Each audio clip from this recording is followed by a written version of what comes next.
কোথায় ছিলেন? Virus kept her. 8 years. 8 বছর এখানেই থাকে। I couldn't tell whether it's day or night from the sun. They used to blindfold us and handcuff us.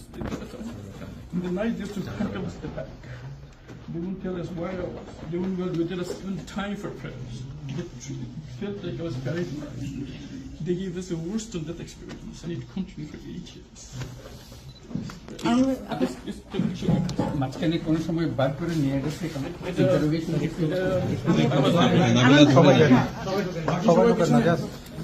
আর কেউ আসবে না, সবাই ঢুকেন না, সবাই ঢুকেন না কাইন্ডলি। এই 2-3টে ক্যামেরা যান, ক্যামেরা যেতে দেন, ক্যামেরা যান, ক্যামেরা যাক, ক্যামেরা দেন,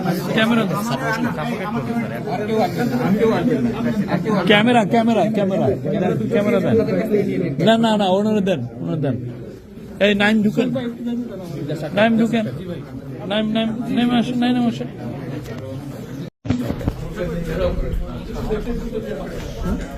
স্যার এখান থেকে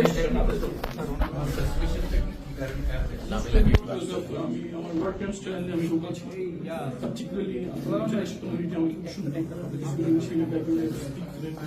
So whatever the point I was raising, they could have an answer for it. That's they found me as impediment towards what they do. Another thing that I want to get to is community should access like this language barrier. That's what they're doing.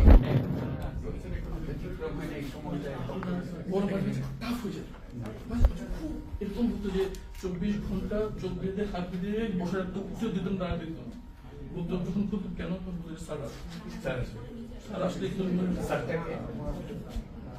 বুঝতে পারি আমি চোখ বাঁধা হতে ফিরে পিছনে শুয়ে থাকতে বসে থাকতাম, বুঝতে পিছনে কেউ আসতেছে, মোবাইলে আওয়াজ হচ্ছে, ধান পেতাম, পারফিউমে দামি পারফিউম যেখানে তোমার পেশা পেখানে কম থাকবে না, কথা সেপারেট হতো।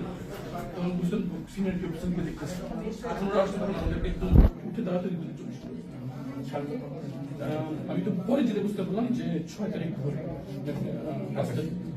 মানে 5 তারিখে সে 6 তারিখ ধরে আমাদেরকে যখন আমাকে বের করে আমি মনে করছি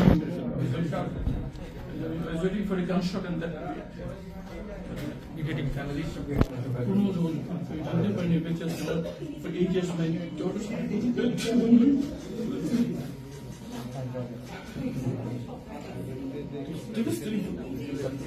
ওরাও জানতো না